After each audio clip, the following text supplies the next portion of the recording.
That's right. Surprise, surprise, surprise. On a Monday night? Yes. Ah. Welcome to another episode of Psychos Players, always powered by coffee each and every time. You are first. You are first, Fred. That's right. Brandon, you missed it by a rabbit's hair.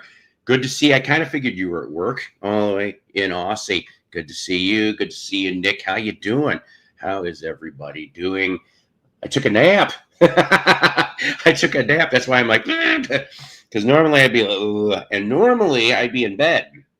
But I am off for the next 2 days. Scheduling gets a little weird over the next couple weeks. But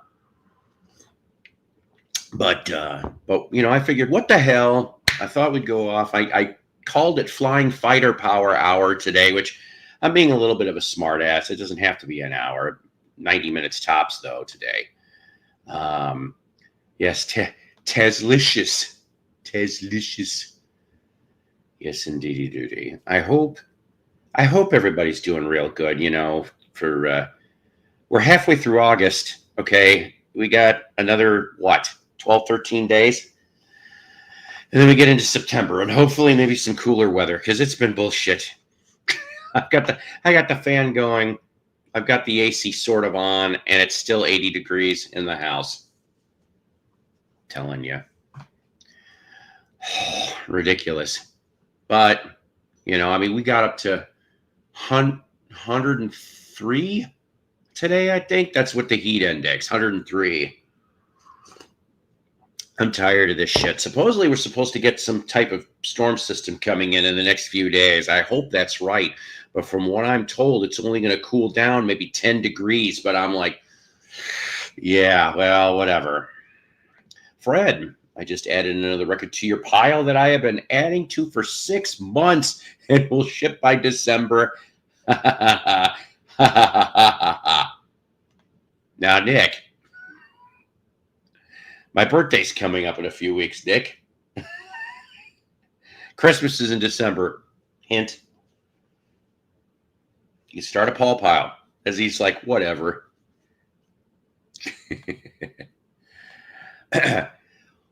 Holy cow. You're going to have to rent a truck and drive it here yourself if you keep adding stuff. Somebody give me a Budweiser. That's my shitty Harry Carey. I see you too. Yes, I do. You got a pile. Oh, really? I was just fucking with you, Nick. I was fucking with you. All right. I'm going to be really stupid. What the hell is going on out in the world out there? Because I mean, I normally don't do Monday night. I could already tell that it's John and Fred and Nick are my 3 people watching, because that's it. I've got 3 people watching. Oh, well, you know, lost to the rest of them. Oh, boy. Did I tell you I can... Yep, no joke. It's a shit pile for Paul. It is. I have gone in a corner going, and that's what I'm teasing. If you're bored, you want to come on up here. I have a very loose script today. I do have some things I want to play, some things I want to talk about, a few other things. Hello, Wizard. Wizard Click. Yes, Wizard Click. Anywho.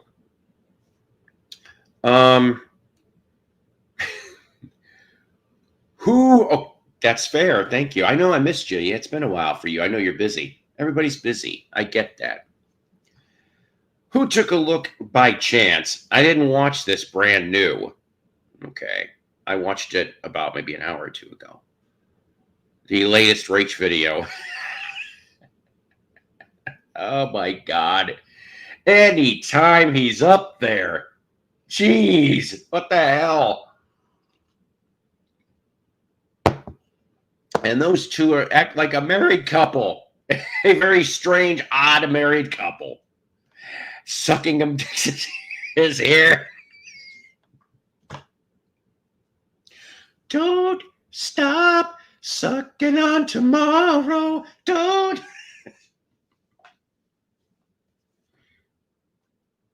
Ain't Sucking fun. See how we can just alternate. I did hear your name get mentioned, but I thought I heard pretty much, except for the one troll, it was actually in a positive light, except for that one person. If you feel up to it, Nick's going to be coming up here too. You want to come on up as well if you're up for it? Don't have to be makeup or nothing. Just like I said, this is a very relaxed today on a Monday night. I normally do not do Monday nights, ladies and gentlemen, as you obviously could tell. Stop worrying about trolls. I don't worry about the damn trolls. I think. Listen, okay. I've said this before. I'll say it again. Not all trolls are bad. All right, not all of them. Okay, I like the ones that can give and take, and there's a little bit of humor. It's when it gets a lot maliciousness, that's where I draw the line on, you know. Hey, Sean, how you doing? We're trying here. I've got about, 2.5 weeks before my cataract surgery. I'll be out of commission for 9 days, but saying that, you might get some extra shows in the middle of September from this guy. Richard, Lisa, you know, if you want to come up here too, that's fine as well. I wouldn't mind having a few people to yap along.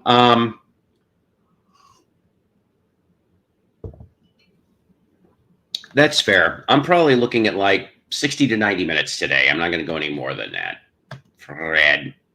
But I'm just sitting here and I'm like, when I watch that show, okay, I'm just like, God, it never ends. It just never ends. Now, I'm not perfect. I've already told you guys how much of an idiot I am. Fat and old and obnoxious. By the way, I'm going to do like one more shave, and then I start growing the Santa beard. Yeah, it's going to start going by the time, I can't even think of the damn holidays. You know, in my stupid store, we already got Halloween shit. We put it out a day or two ago. I'm like, God, come on. And supposedly the turkeys are coming next week. I'm like, this is ridiculous. See, 8 a.m., good Lord. I'm beat. I don't blame you. She's got the beat. Oh, well, no wonder why. You got your blood drawn and everything. You probably have, we are all idiots here. This is a fact. 24. That's never going to happen. The only way that we could even get close to like, I don't know, a 5 or 6 hour stream is if, none of it, nobody was in the house here. And like I said, I'm happy for a while anyway. I know most of the time I bitch, but I'm happy at least for the next 4 to 6 weeks. And that's my estimated timeline of guess, is my jackass next door neighbors no longer live here. Woo, I'm in. They left. They were gone by August 1st. And they've lived here the whole 5 fucking years I've lived here. Yeah, now, don't get me wrong. It's just like the cookies and shit. But I'm told that next week coming up, that's when they're going to start putting the I'm like, oh my God. Yeah, see, there you go. By the way, he had a decent show. He had a decent show on Friday in PA. Even got a little ching-ching out of it, too. Yeah, see, I'm sorry. Is it wrong that I say that every fucking year it's getting worse? Ladies and gentlemen, my first guest cannot talk, is only half in the dark this time. Nick Pitches. How much are you getting? I know. That's all right. We will take it. We will take it. Idiots of the world unite. He's a part vampire, ladies and gentlemen. He cannot be. I know people like sunlight and shit, but I don't know if it's like, can you be allergic to like the sun? Like I despise direct sunlight. It puts me in a bad mood. My son that lives with me, I think is kind of like that.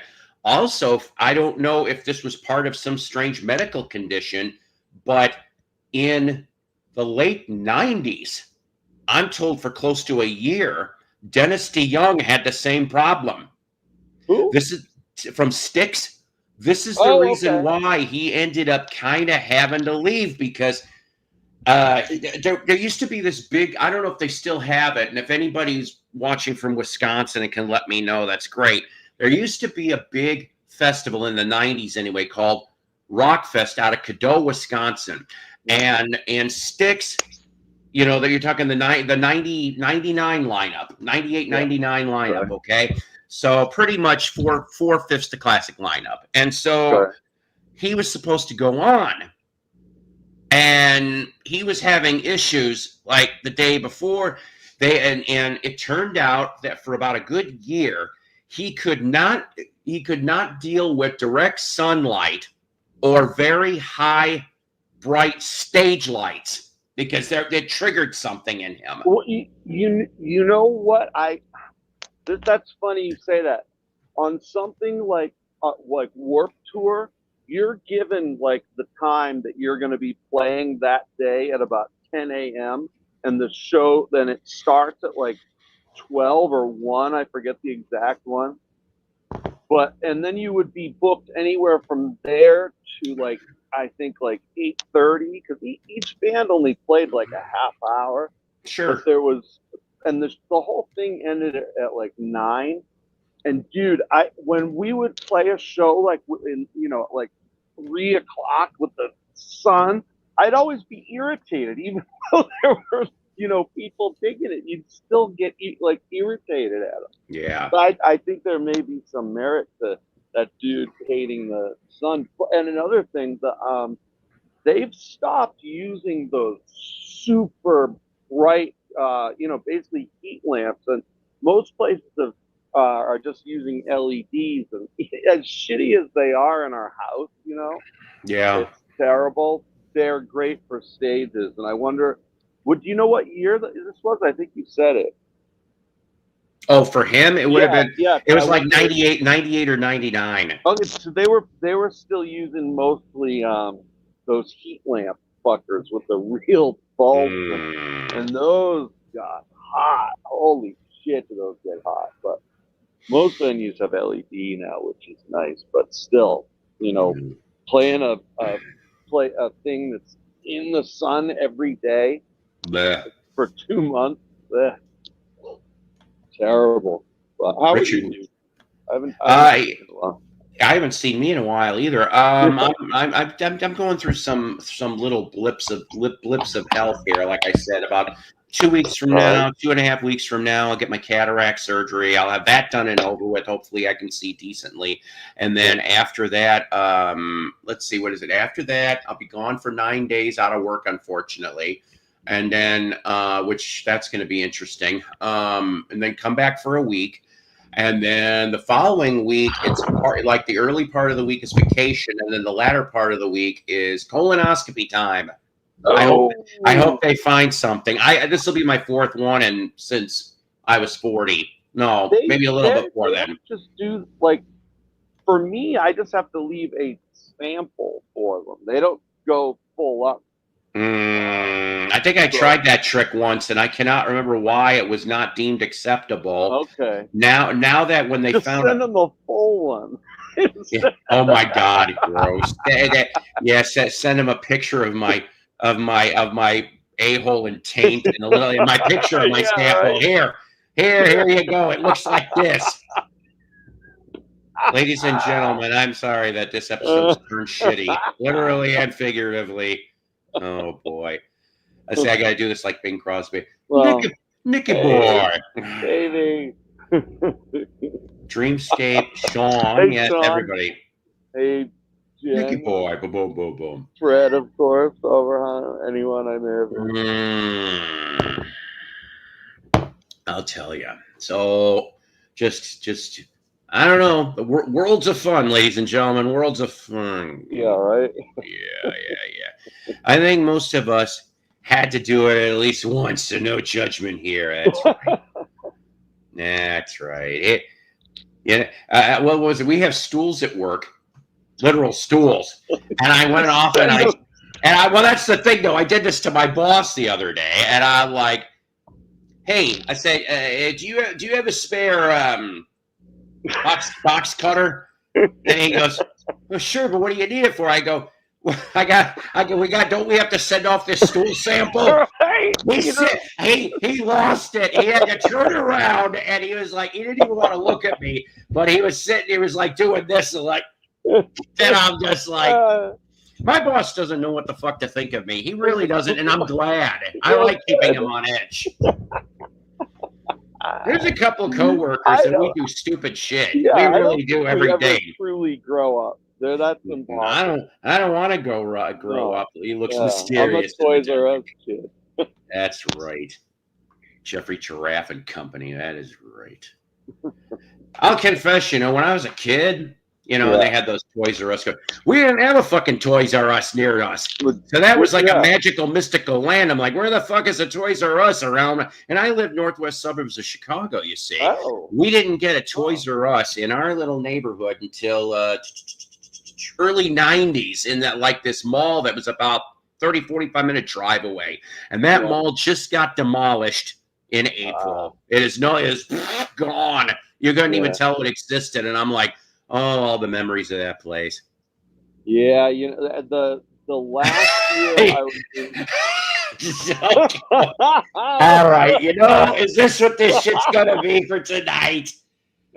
I don't know if it's I'm just is it what the fuck kind of hat is that? Is what I'm laughing more about than anything else. I don't know. I can't figure out this shit. Just send him. I'll send him a pic of Toby's litter box. Here is a stool sample. Go figure it out. What used to be our Toys R Us is a World Furniture now. See, that's sad. Now, I got to go because I can't remember how many years ago. It was pre-COVID. I know that much. That the Toys R Us in Fayetteville, which is college town, it's about 20, 25 minutes away. They were in. Oh God. Like right next to it was a Barnes and Noble. The Barnes and Noble's still there, but it turned into not a Big Lots, but like a Big Lots knockoff. That's what the hell it turned into. Still has and that's the thing, right? I think you might be right about that. I don't think they got rid of the rainbow tiles in front of that location either. They kept them. Yeah. But I remember my wife was still alive, so that's how I know this was pre-2019, and we had to go to Toys R Us. What the hell why were we going to Toys R Us? I can't remember. She was on the hunt for something. You got twin. Okay. Yeah, Satan culture. Yeah, okay. So you're saying about 3 doors down. There's the building that used to be. Oh my God, Circuit City. First place I got a computer. You're talking. This is an early to mid. When did Napster come out? Roughly, because it was right around that time frame. Early 2000s. Was it? No. Okay, I'll give you a hint. In my personal life, I lived in this one specific house from 92 to about 2000. So at the anything, it's a late 90s. Okay. So 94. It's a restaurant. So I was so nervous forking out that $1,100. I never did that. I'm saying $1,100 for a computer back in the mid 90s. Okay? Yeah, no. And you know what the sons of bitches did? Within a month later, introducing computers with CD-ROM. I'm like, you fuckers. But there was a hole that you could put the thing in there. That's what the hell I should have done to Circuit City. Anyways, 90s, yes. I'm glad you approve, CP. I like Radio Shack. I missed the hell out of Radio Shack. Ours shut down. Rogers one the building got wiped out by the tornado shortly after they left. Okay. Yeah. So I think they're all gone finally from. They're gone, but they were perfect for. Like when you're in the middle of building something, you're like, oh, fuck, I need this dumb little part. They always had that dumb little part. You go into the Radio Shack. Excuse me, but did you happen to have an audio flux capacitor with a 1.5 amperage? Sure, hang on a minute. I got to go in the back. 3 hours later, here it is. It's going to cost you $50. Shit. All right, so it was 99. Red. June 1st, 1999 for Napster. Is that what you're getting? Is that the hint here? I think that's what he's saying. Yeah. All right, so around 99 then. That was when I. Yeah, hi William. Yes. Oh God. Yeah, right. Look at the emoji for this one. That's even. I'm like, I can't even tell who the fuck's picture that is. That's winston. Hello, I remember those customizable top. Yes. I always thought that was more helpful anyway. That way. Yeah. Radio Shack is Cap forever. I know, right? Cap, get your ass up here. Yeah, come up. Get your ass up here, Cap. Yes. I always like that Captain Spaulding. That whole that series of movies was all fucked up. I love it. I still remember the first scene. I think it was in that movie where he's like screwing that, and I just oh boy.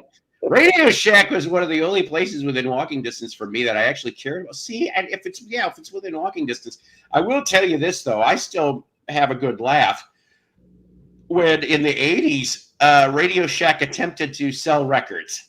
And boy, were they shitty records. Oh, did they really? I didn't even know that. Yes, because I used to walk in. Okay, so like the Hitbound label in the 80s was attached to Radio Shack. There was another one too. So you had that shitty album from the Association.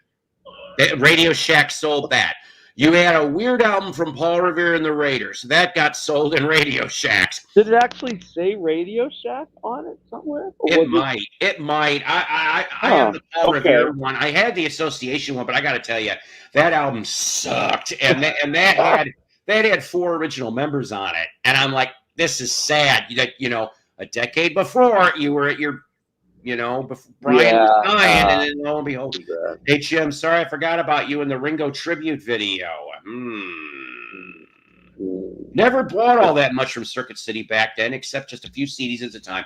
Well, see, that's the thing. Okay, so I don't remember getting very much from Circuit City except that computer and shit, right? But Best Buy is where I used to go and get my CDs and my movies. Well, then when they decided to stop selling CDs, I hate to say this, that's when I stopped going. I used to get decent deals. Once in a while, they would have this. They would like put in a dump bin 50-cent vinyl albums. I remember that. Oh, it's still sealed and everything. I would be sitting there digging through. So you had access to? I mean, there. Oh, man, and sometimes you find like boxes that are just like they're like bumps on the side, so at least half the records are still fine, and they just get rid of the whole ones and people buy them up. Certain stores. There's this one woman whose store was just in this fucked up weird place I used to go to, and she used to buy a ton of these like second boxes, and they were all like just jam packed with awesome shit. Now, ladies and gentlemen, I cannot guarantee that this person that I'm putting up here, but most likely is jammed with some kind of shit, Richard, the music maniac. Hello, Richard. Hey, Nick. How are you guys? We're here. Jay says we had no such video was ever in the works. You little liar. You little liar. That's what he's calling him. The gauntlet has been thrown down. Mr. Magoo has chimed in. Can I come up and show my jizz? Right. Hang on a minute. Shut up a minute. Believe it or not, I like to breathe. What did I just say? I said shut up a minute. Hang on a minute. I got to do this.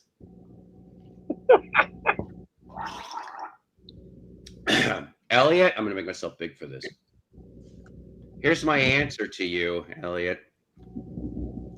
You can come up and show your Jim Reeves LPs when put your sweet lips a little closer to the phone. Yeah. That's when the hell you can. Shut up. I have 2 or 3 Radio Shack trucker compilations. Yeah, I think I do too. Is it a Radio Shack or does it say Marlboro on it or something? It's the best of Red Sovine. Who wants to talk to Teddy Bear? Here's another one. There's another compilation. Something involving some guy's trucker clock. Oh no! If you know what I'm fucking talking about, then you're in on that, guys. You know. Oh, nice. Nice car, Cap. I still have the car. Good ones. I sold them a cartridge and a phono preamp. I wasn't using anymore. I've got I got preamp from Radio Shack. They saved my ass on my on one of my stereo systems in the early O's. I went and got, let's see, what was it? So this was my system for like 6-7 years. Okay, I mean, whatever, as long as it all works, right? Sure. So I ended up getting, and this was back when I was electronics department manager at the Illinois Walmart. Okay, and we marked down, I'm not kidding you here, to $100 in the box. Nothing wrong with them, brand new, 5 CD cassette, radio, something else. Okay. Sure. And I'm like, for $100, and the sound was great on this shit. It really, really was. I put the speaker, beautiful. Then I ended up getting, in a strange deal, I used to work for Motorola up in Illinois. So I was friends with one of the security guards, and I acquired what was supposed to be 2 game-used jerseys. One of them, well, I'm going to tell you, one of them. Jesus, all right. Jesus, Richard, I'm almost regretting this. All right. You're fired. All right. Anyways. Okay, Trump.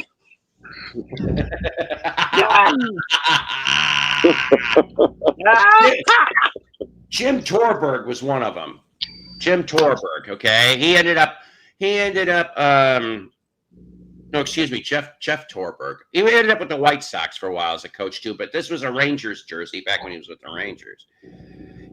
And somebody else. So I took those two, I turned into a GameStop, which is still fun, then shut that down, and now it's a School of Rock. Jack Black visits once every 7 years. It's not a violation when it's an invitation, especially if you're playing the album from Star's Violation. Hey, see what I did there? Hey, Richard, let's work together. We're a community. Oh, God. Richard, perhaps you should confront William the Troll. I believe he's still regularly impersonating you. I let him up on my stream the one day, and I called him out, and he denied everything. I'm not going to do anything else. Love those trucker comps, Fred. There's a great 4 CD box that pulls together most of the best songs, stays from the CB era. How wants a cowboy? I used to have a little Radio Shack stereo system with a turntable tape deck of other brand names and these big air suspension speakers I still have and use. Hey, Jim, and that was growing up. Yeah, I had a. I know. Where is Toby? Toby. Realistic? Realistic. That's right. Very good. Mike, how you doing? Yes, powered by coffee each and every damn time, even at 10:07 my time in the evening. I need to check out on that. I have a pretty big trucker CB collection. Fun to collect. I got a great big convoy, rocket through the night. Paul D, refer to the acoustic version of I Want to Be Free from the first album or the fast version. I like the acoustic version. You know what? I'm sorry. Okay. I just remember. Fred and I had sent each other some records years ago. And one of the records he sent me was a CB trucker one. Now I remember this. Awesome. Fred, I still have that. I actually listened. I was like, what the hell is this? And he texts back, I don't know, something to listen to, like when you buzz at night or like whatever. So I did exactly that, and it was great. Yeah. Was it from Red Peters? Anyway, 6 Days on the Road by Dave Dudley is honestly one of my favorite songs, but the story songs or novelty songs are just good fun. I grab those comps whenever I see them. Give me 40 acres and Widowmaker for me. But 6 Days on the Road is awesome. Fast version, well, I like the fast version too, but for for some reason, I just happen to like the slow version a little better. Maybe it's just because it's Davey. Davey. Oh, and anyways, to finish up that Phantom 309, that's another one too. Oh yeah, I forgot I said a how-to CD record. He totally did it. It's awesome. I've listened to it at least I gotta do a 10-100. I'll be back. Totally like that. I gotta go over to Mabel's truck stop and I have drop no a idea. 10-100. I have no idea what you guys are talking. I have no idea what you guys are talking about. Go to channel 18 if you want to hear some dirty trucker humor. Hey, you know, I got that over. I got that new cherry collar over. Collar. Son of a bitch. I have no idea what you guys are talking about. For some reason you're talking here's some more old schooler. Also got some Gene Stacy over. Over. Oh, if you don't know what Gene Stacy is, I ain't playing it here. You go look it up. Shenanigans was the one that told me about Gene Stacy. I'm sure it's good then. I'm sure it's good. And the weather, I call it the weather hooker. That's all I really got to tell you guys about. I'm sure it's good. You know what, Richard? I think if you just like typed into YouTube like CB trucker record, you'd love it. What you say? It'd become your new favorite genre. That's right, good buddy. 10-4. Anyway, it's very goodly that we can have this stream on for you since work has been fucking stressful. Feel I need a break. You damn well need a break. It's called Irish Coffee when nobody's looking. The Live 60s. I like that one too, actually, Mason. I just haven't played it in a long time. Oh, God. It's a different Mason. Shut up. I know who this other Mason is. Look at the world, though. Hold on. Oh, damn it. Look at the world through a windshield by Del Reeves is great. I did not know Sunvolt did a version of that. I didn't either. It's spoken word, and it tells you what all Steve right. Oh, okay. So funny. I gotta go do a 10-100 over at Vic's Greasy Spoon. I gotta go in the special stall with the glory hole. 10-4. Breaker 19. There's a song. Somebody write a song called Trucker Glory Hole. If it hasn't been done, or if there's a band, is there a band that I'll trademark the son of a bitch? Ladies and gentlemen, opening for P.U. Pinchloaf, Trucker Glory Hole. I always look up, picking up a remote control, pretending like I'm talking to truckers. Yeah. I can do this now because there's no neighbors. Hang on a minute. Breaker 19. We got a fucking Smokey here on the tail. I gotta go and drop a 10-100 over at Nick's. Son of a bitch. Over at Nick's Restaurant's Glory. 10-4.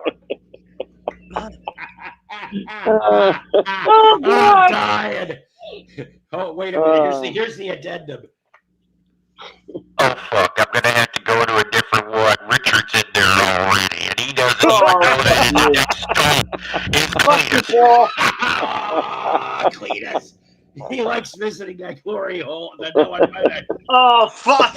Fuck you. That is what happened, wasn't it, with Cletus in that glory hole? Oh, my God. I know that song. See, he knows the song. He's heard it.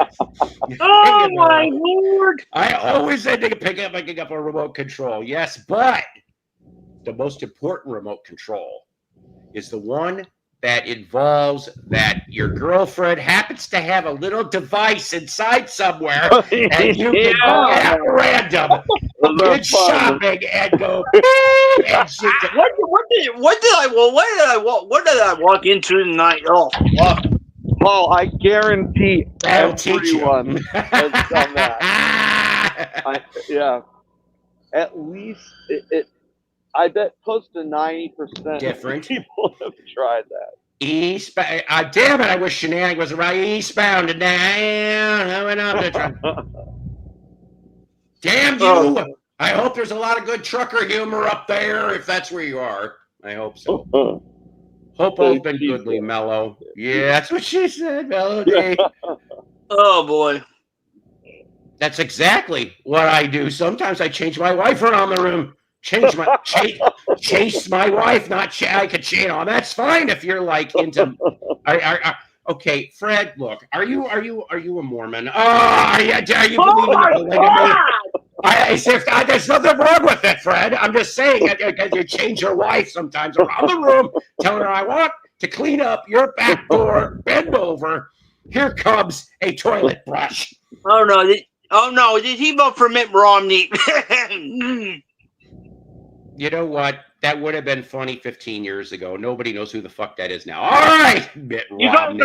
You got a good point there. That's like saying, hey, he voted for Grover Cleveland. Who the fuck's gonna know that?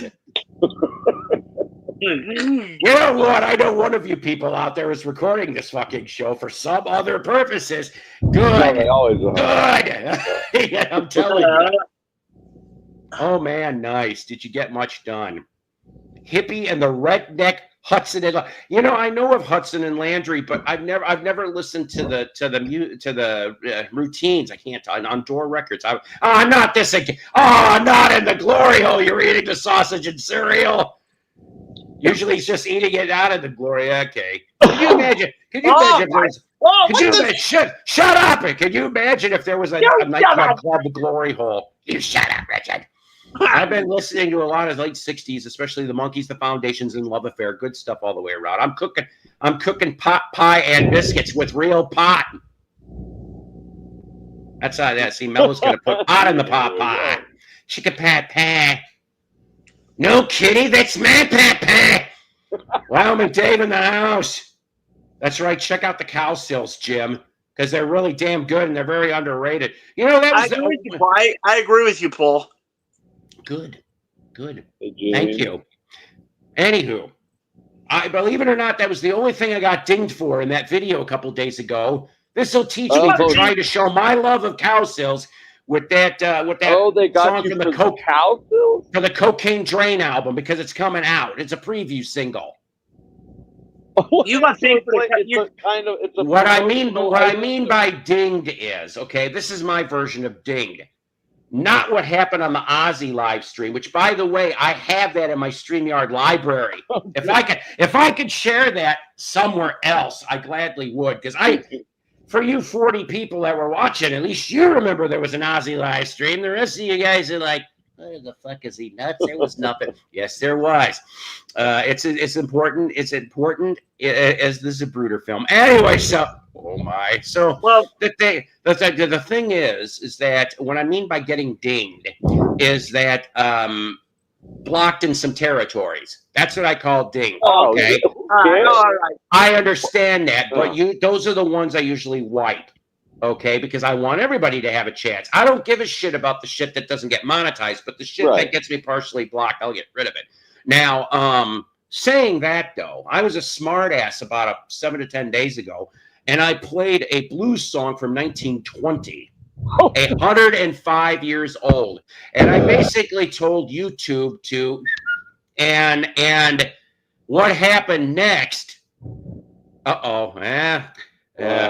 Listen, you got to put aluminum foil on the rabbit ear. Anyway, so they dinged me. They blocked it in some territories. I'm like, it's a 105 fucking year old blues song. It's out of copyright. That's right. It's fully out of copyright. By the way, I still have 19 days to go on the other one that I disputed. I know what's going to happen. How long? They'll just go like it never happened, and they'll go, oh, wait a minute, I feel real stupid. Thank you, Fred. Seriously, did I miss the comment? Oh, there it is. Thank you. Because I'll tell you, this is what happens when I get a lot of coffee. Fred with people. I appreciate it very much. Yes. Damn it, I'm so behind. It's me and my fault. I send you some tracks if you want to hear it so far. Dave let me hear the new one, or at least one of the new ones from you. Oh, I just got the swing on vinyl, like an original pressing, like this past. What the hell is it? Well, I got it this past week. But anyway, go ahead. I'll see if I can find Mello says, didn't Bruce sing about glory holes? That's right. It was called Glory Hole Days. Oh, I can't find it. Glory hole days that pass you by. Glory hole day. Did someone say there was a glory hole? Yes, it is, and your mom's involved, Magoo. Oh! I don't even know who the hell that is. I know it's not the real Elliot Cruz. He wouldn't be Magoo. So it was Mama Magoo. I put Goo from the glory hole. Gross.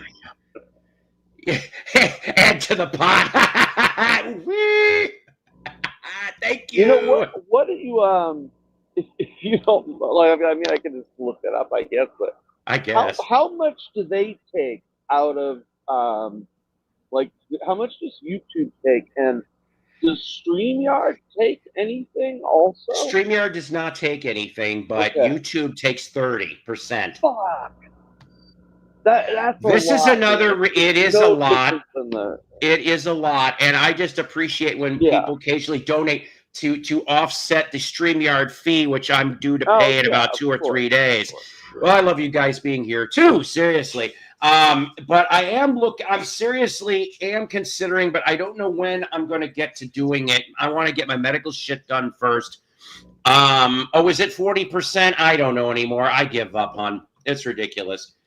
So, the coast is clear. So, but I'm looking into possibly going to Rumble. What? The yes, but what I would do is I would do a YouTube like a 20 or 30-minute thing, just bullshit, no music. We just shoot the shit. yeah, right. And then go, all right, we're leaving the room. We are going into the living room. Right, we are going into the living room of the house. Follow the link below and let's go. And then I would wait, I wouldn't even start anything for like 2-3 minutes. Cut to whatever, and I'd have records we'd be fucking playing. We'd be yippee yapping. We could have guests up. I mean, it would be fucking fun. Jim Brewer on his I love Jim Brewer. Yes. Love him. He's so funny, and I like him. He has a little Rumble thing, like in the bottom of the corner when he does live streams, or at least he did. So he's on Rumble too, but I kind of expected to be, he's so funny. I love him.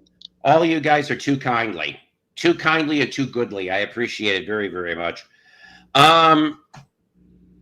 Before I forget, prayers. And Ron Haggerty's he knows about this. I know he does because it's his favorite band. Biff Byford from Saxon. Prayers going out to him. He has got to have some chemo treatments on cancer. This is the reason why, as of now, till at least the summer of 26, they pretty much have suspended Saxon, so that he could get this all done. I read that announcement a day or two ago. Awesome, Brandon. Yes, indeed. Yeah, I try. Thank you. There's like a couple other bands he really likes. I can't really remember. But Saxon was his number one. Saxon and Overkill. Oh, that's right. Overkill is what I was thinking. Let me get some more coffee, and then please don't forget. Please don't forget to hit the thumbs up, subscribe if you haven't. Please check your subscriptions because, like I said, privately I've had a few people go off and go, I don't know what happened, but they resubscribed. That's beautiful. I did get a couple new subscribers over the week. I appreciate you guys. So, in fact, I can tell you that one of them is Solo Man 340. That's the only one that's coming up in the system for me. But we, at this very moment, have got the most. This has been the most highest sub count period in the almost 15 years in Psychoplatter right now. This very minute. Nice. I know it's not important, but at the end, it's just a numbers game. But at the end of the day, it's nice. And it warms the cockles of my heart. I said cockles. And I'll go get some coffee. And then we're going to play. We're going to play some new old music. And we're going to play some maybe new old music for you guys. Okay, I tripped on this band literally yesterday, but thank God I didn't get hurt. There it is. I'll show a few records I got this week. It's a UK. It's not an early one, UK, but it was very inexpensive. These are a couple things I got from Patrick. This was I got psyched to get this. It's a first UK Rainbow Bridge, obviously Hendrix. I had to get this for a friend of mine. I'm surprised anyone bid against me for the Temple of City Kazoo Orchestra. Listen to it even on YouTube. It will. You'll be amused. And I know that. That's off of Rhino. That was one of the first releases. Yeah. It is on Rhino. Yeah. I hate to say this, but I actually used that. I used that in a script. Okay. Oh, really? I didn't know anyone knew about it. I got it for my buddy because I thought he'd like it. Don't get me wrong. I've never seen a copy, so that's the first time I've seen a copy. But I've seen more Wildman Fisher Rhino records than I have that Temple City Kazoo thing. But let me explain to you. Oh God, I can't believe I'm going here. Yeah, do you know when they changed the Rhino logo, and did it stay under the same ownership, or has it? I assume it's changed hands. The concert Butterworth. Huh? Are you related to Mrs. Butterworth? I love her syrup. I love it when it's dripping. Anyways, I love this UHQR. Oh boy. So there's this. Oh God, I don't know what I'm going to do with these things. You know, when I die and the people find the binders and they start reading through the 21 scripts that I wrote for this R-rated cartoon show for Adult Swim that never happened. And it was a superhero parody spoof set in the late 70s, early 80s. Okay. So I'll set this up kind of, and I know you people are going to go, you know, what the hell were you on? Nothing other than coffee and my ADD addled brain. But, so when the superhero thing's going on, okay, and when there's downtime, they would watch TV. And sometimes you'd see what the fuck was on the television screen, and sometimes you wouldn't. So sometimes it'd be a show within a show. Well, then there was there was this show. You just see this, and it's a knockoff. It's a knockoff on a local kiddie clown show, but the twist is this. So it's on at like 6, 7 in the morning. And the dude that is the main clown character loves his rock and roll. And so he will get bands that are probably hungover or whatever from the night before, and they'll come in to do their bits. Or what he did, because it says unreleased. So you see 1982, Led Zeppelin. Now the thing is, he suckers each one of them individually. They all show up, and none of them know that the other ones are going to show up. And they're all like, what the hell? He goes, what's it? And then they're like, oh, this is bullshit. We're going to leave. And then you see guns get drawn, and they're like, you're not going anywhere until you play 3 songs. Well, we don't have a drummer. Jones dead. And he goes, correction. You do have a drummer, one of the best ones in the city. And so it was a guy dressed up in a fucking clown outfit. Well, you think this is going to go horrible, but it really doesn't, because the guy wails. He knows how to do his shtick. In fact, he brings his albums to try to get signed because, you know, I got Bonham. He's the only one I got. I need the rest. So reason why I'm bringing this up, though, was one of the other musical guests, I threw this in there on the show, was the Temple Kazoo Choir. And so you just see like this group of kids. I made them kids. Yeah. And it's like, all right, everybody, this is going to be a good one. Led Zeppelin with the Kazoo Choir. and you're just like, the kazoos are just, and Robert's just like, and all you hear is, I'm not fooling. Just all the kazoos are going in unison while the rest of the band is doing their shit. And I'm just like, that's stuck in my head. It's so funny. And then the last thing that they do, and it's kind of dumb, but they play Fool in the Rain because they never did it in the US. So it's like, and the drummer's like going, Fool in the Rain. He goes, I know all the tempos. And he's like, because he's a nerd. He's a big nerd. And he goes, shit. He goes, fine. And so the whole thing ends, the episode ends, and you see the credits are going, and you see this conga line. Robert and the kazoo kids are in the conga line, and it just stops and it goes to... It's horrible. It's absolutely horrible, ladies and gentlemen. Brian's in the house. Brian's in the house. Hey, Brian. How you doing? It's so funny that you've heard of them, that anyone knew of them. So, yeah, just the stupidest shit. The film isn't great, except for the parts with Jimmy. The soundtrack is great. Yeah, I like that soundtrack. I don't think I've seen much of the film, but yeah, I'm glad to have it. All right. I know. I've been so far behind on all. I mean, it's not like I really am not really adhering to anything. Before I forget, I didn't get very much this 50-cent CD fines. Whoop-de-twang. Okay, good. Here comes. I'll give you a hint. But why don't you put on a second of that kazoo thing? This gentleman here is not a 50-cent fine. This guy here. Yes. Oh, there he is. Nick. How are you? What's up, dude? Not much. Absolute hits. Billy Squire could not screw that up. Yeah. I mean, it's to be able to do the stroke for only 50 cents. I mean, that's cheaper than a glory hole. Okay. And but then if your wife catches you, you could land in Black Ice from AC/DC. Oh, I didn't have that. AC/DC. Now, this album, when it first came out, if you guys remember, was a Walmart exclusive for the first year. What you year? had to go to 2008. You had to go to Walmart to get this album. So, and then I know it's none blacker than black. The whole damn thing.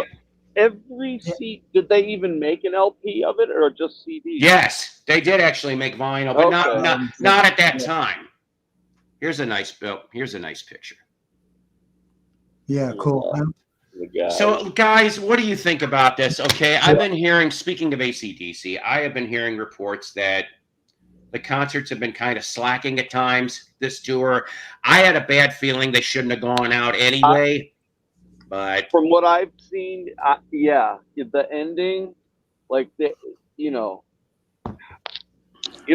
endings used to be so epic. I mean, the fireworks and shit are still there, but they're just kind of missing that edge they used to have, and it's of course sad to see because we all, who doesn't love AC/DC?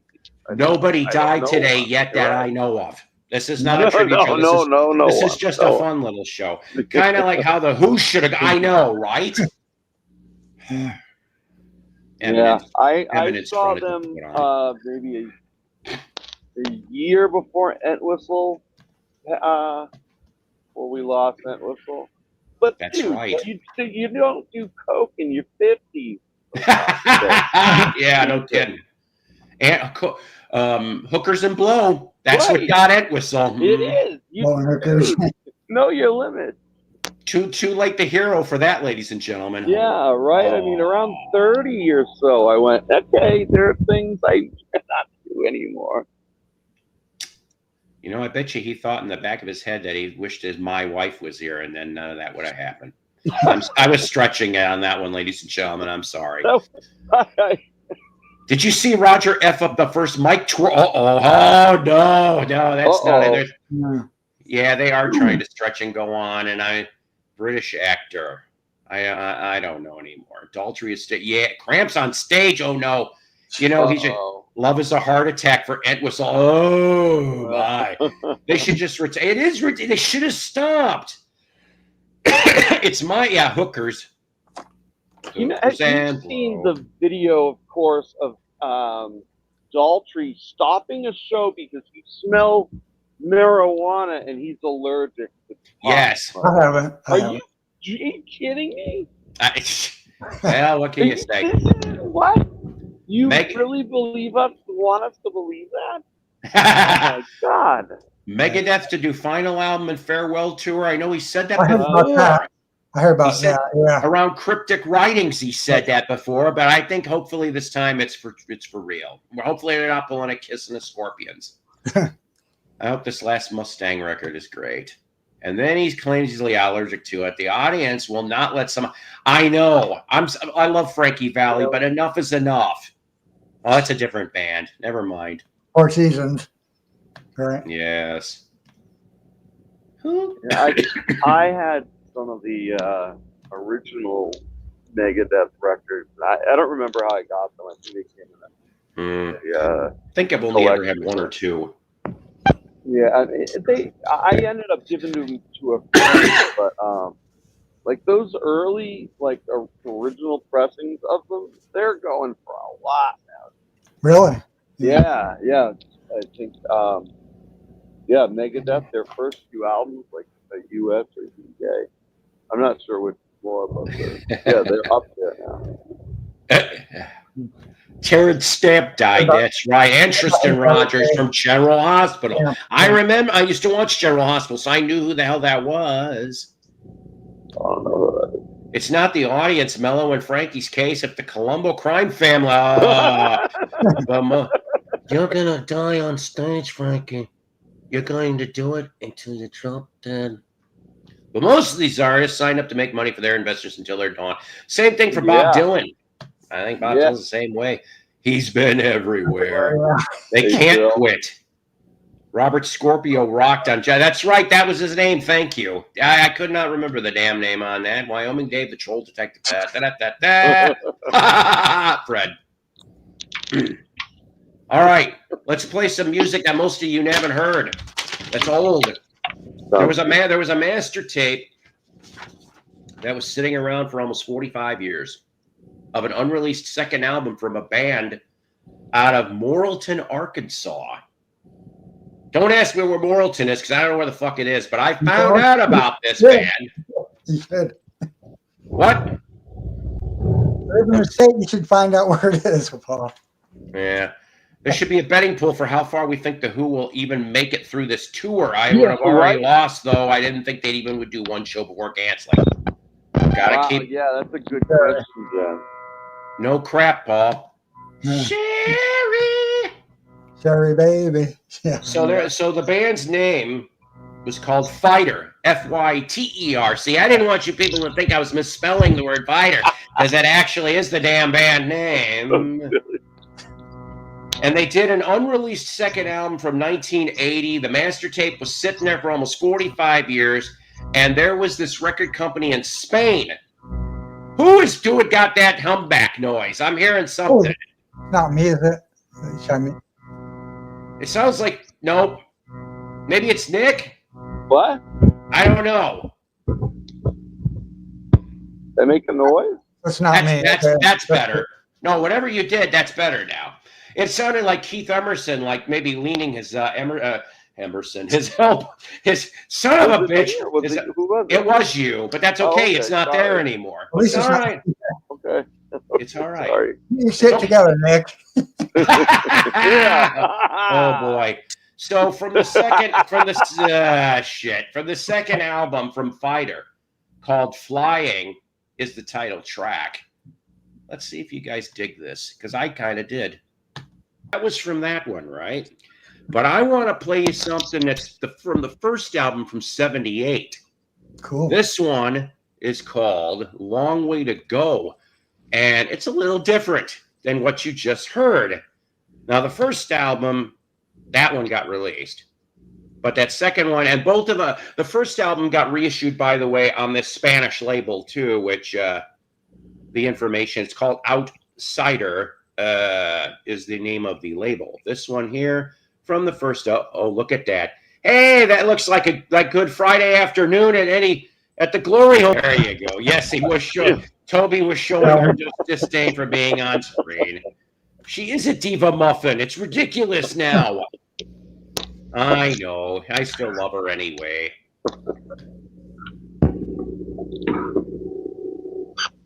Oh my. That costs a lot of money. 1,300 Discog orders. Sounds fun. Satan says sounds like fun though. Works for me. Oh boy. Anyway, so Fyter, Fyter, from Warrenton, Arkansas. Both albums available. Just you'll see. The fucking .com was there. I don't know. Anyways. They're okay band, Paul. Mm-hmm. Yeah. See, I like finding little stupid shit like that. I do. I think guys, I'm gonna get going. It's almost midnight where I'm at. All right. Well, I'm glad you came on up here. Morning. Yeah. It's lovely seeing you guys. Thank you, Paul. It's great to have occasional Nick at night. It's always Nick. Nice seeing you guys. Hey Nick, hope George Burns. Okay. He's gone. No, Toby Bryant. That's right. It's nearly 5 o'clock. It's 5 o'clock in the morning in the UK. My eyes are half open, and the first black coffee of the morning's kicking in. That's right, 4D. That's right. 4D man. I'm trying to remember his first name. Damn it! He told me once. Later, Nick. Goodbye, Nick. Nick. Hello to you. Having a Big Mac for lunch. I bet you it tastes better there. Bet you it does. Nickelodeon. It's like a horror movie. I'm back. Anyways, so did you get anything over the weekend, Dave? Well, no. The 2 weekends ago, I didn't show. You know I showed you the Judas Priest album, right? Turbo. Judas Priest, is that thing real? Yes. Yeah. Yeah, a bunch of jazz albums from last weekend you probably wouldn't be interested in. But... Show them. Okay. I said show up, Dave. Yes. Let me get back with John Clemmer. I like the album cover though. He's a smooth saxophonist. Why does he almost like Gallagher or Bruce Baum? Oh. That ain't right. Oh, that guy. Wait, that guy here. Yeah. That kind of looks like Gallagher. Yeah, I don't know who that. Yeah, he does look like a cross between Gallagher and Herbie Man Fire Island. There you go.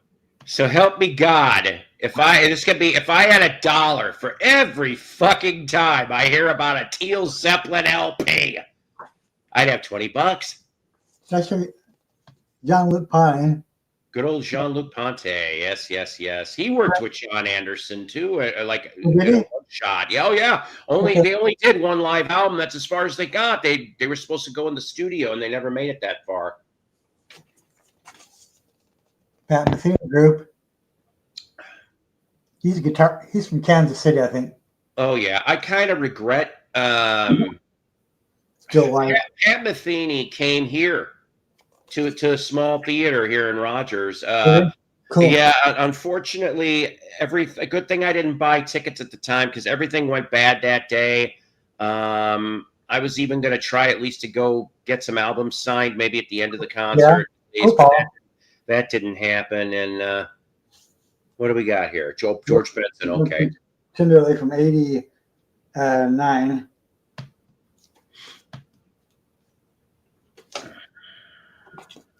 Maybe you heard Louis Armstrong. Hello, Dolly.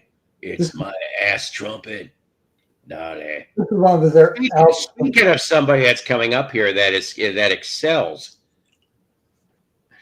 in the ass trumpet category. Hi, you're back again. Ella Fitzgerald sings Gershwin. Hey, Richard. Yes, he's a great singer. Yes. Verve Records. Ella. I might do a stream. I might do a stream after you if anybody wants to come on. Well, there you go. I thought maybe you would have done it before you, but you went to the bathroom before you came back on. But that's okay. Ahmed Jamal. Jamal Quartet. Yeah, he's a good jazz pianist.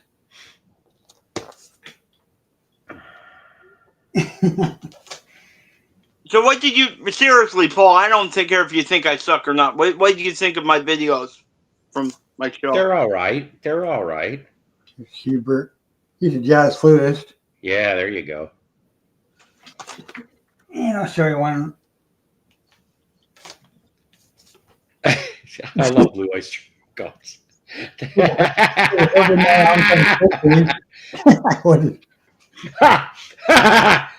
I like. Yeah, Bill says he likes the Ahmed Jamal album, Dave. Cool, Bill. Oh, pay attention to the comments. Yeah. Okay, that's it for now. That's all right. So, sorry, I still haven't. All right, I don't know. Whatever. That one, it doesn't matter anymore. This show is going off the rails. I don't give a shit anymore. All right. Are you drunk?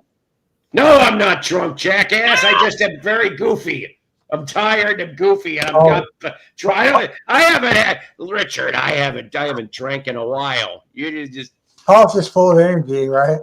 Yeah, unfortunately. You're wound up tonight. You're more. Rah, Richard and the Chet. Richard and the Chet.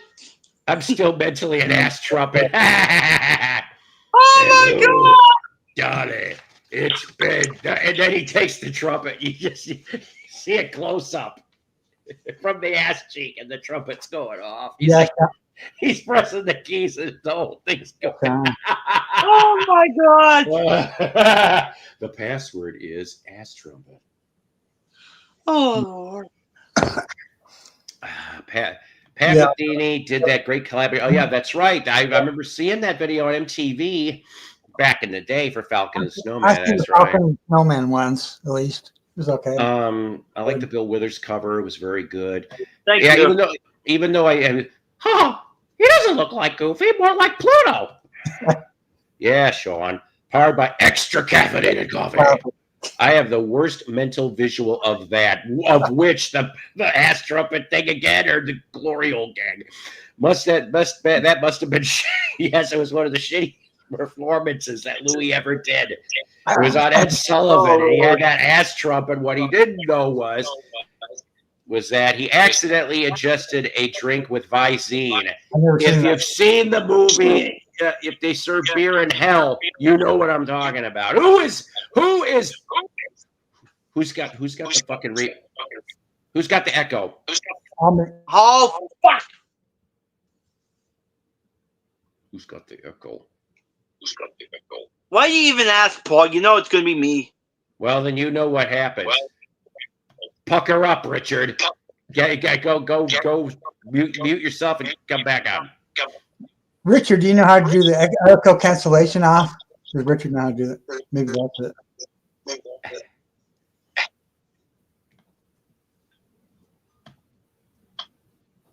Ella Fitzgerald, look cool before you, man. Yeah, she's good. Richard, mute yourself. Jesus, Richard. Well, I just suggested echo cancellation or has two YouTube open. This one too. Hello, Dolly. It's been fun. Here comes my ass solo.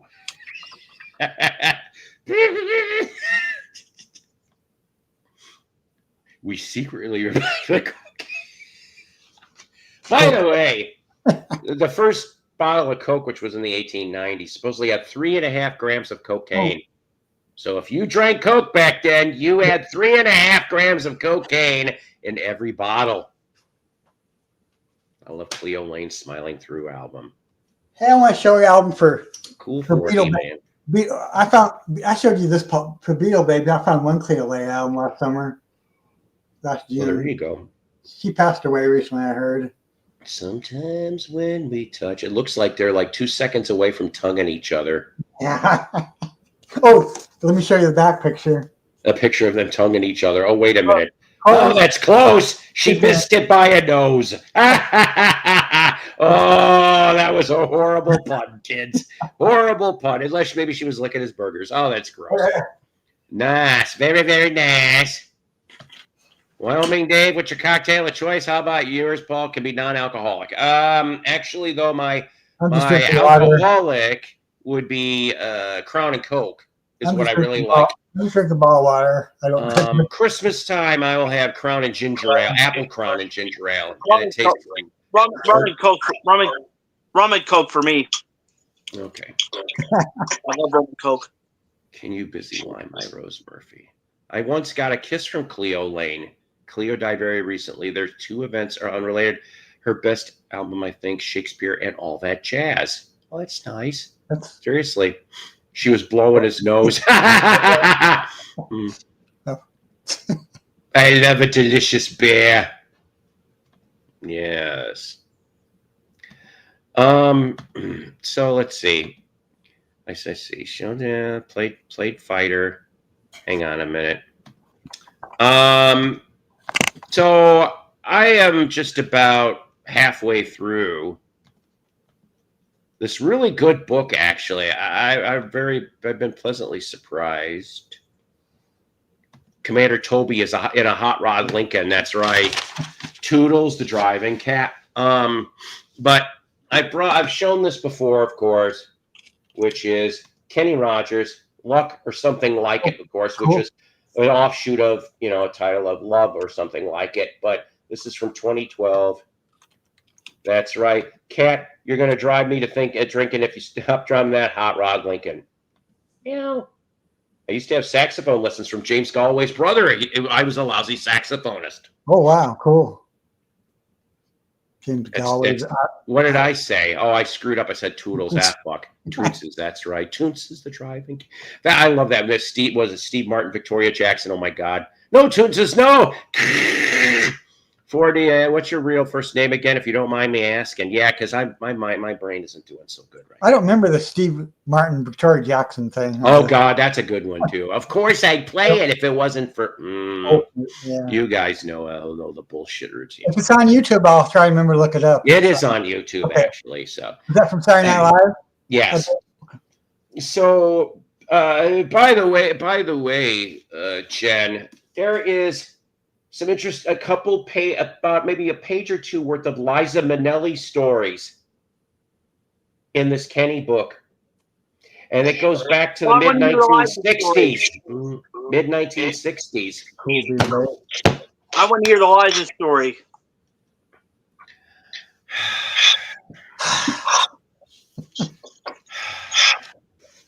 This is like Richard is Echo. Yeah, damn it with the echo. I can't deal with it. Peelings. Nothing more than peelings. Peelings of fruit. There's no Ben's in the house, Paul. Huh? Oh, hey Ben, how you doing? Finger Ben. Hey Ben. Mm-hmm. We are going to let Toonses take the wheel with Sick Willie in the passage. Oh, boy. Yes. After hearing, no problem. No problem for you, man. Given the number of cyberstalking psychopaths on the web and in the VC, what happened to Fred Putterman? I'm very worried. I guess I can understand that. No problem. Really can, too. Okay. It's okay. Completely no problem at all. The problem is this. What do they call it? Table of contents. It doesn't have in the back where I could just pull it up instantly. It's a 60s story. I can tell you that. I've just got to try to remember if I can find it right away. But it was. I think it was when he was with the Bobby Doyle 3, which we're going to play some in a minute. This is during his jazz stuff. Hey, finger. Let's see here. Sorry, guys. Hang on a minute. See if I can friggin' find any of this. Sometimes I really wish I could just speed things up. I never went to the Evelyn Wood speed reading course. Go now at the airport Radisson. All I know is he admitted that like the first couple marriages were partially his fault and how things just didn't kind of go very well. But Liza, I can tell you, saw them play in Texas, Houston and Dallas, Fort Worth area. They would go to a lot. Now, Leland Rogers, which was Kenny's brother, it was the promoter and manager for in the 50s and early 60s of Kenny. And let's see, here's where it all begins. Jazz. I think we're finally starting to get there. Yeah, Bobby Doyle 3. Okay, I think we're getting to one of them. I'm not going to go search for the other one right now, but let's read this here. This is a Disaster Piece Theater Unexpected, ladies and gentlemen. Disaster Piece Theater. The Bobby Doyle 3 got booked at a Houston after-hours place called the Showbiz, not to be confused with Showbiz Pizza Place, which was controlled by the Rockefeller explosion. Owned by the Fenberg brothers, Paul and Freddie. The club held about 50 or so people, but it was a hot spot because it was right across the street from the Shamrock Hotel and drew a great clientele because of the location. A lot of name acts played the Shamrock, and when their shows were over, they came across to the Showbiz to unwind. The Bobby Doyle 3, which Kenny Rogers was the bass player, could have found no better venue for getting our name out in front of other entertainers, jazz lovers, and musicians from all over the country. People like George Carlin, Buddy Greco, Lorne Greene, Liza Minnelli, and Richard the Music Maniac were to name a few. Hey again, Richard. One of my favorites. Shut up, I'm John Braden. One of my favorites was Tony Bennett, who came by every time he was in town. There were times when Bobby would get sloshed, then go on stage. Tony would say, Bobby, can I come up and sing a song? And Bobby would say, in a minute, Tony. I'm surprised Tony stayed our friend, but he did.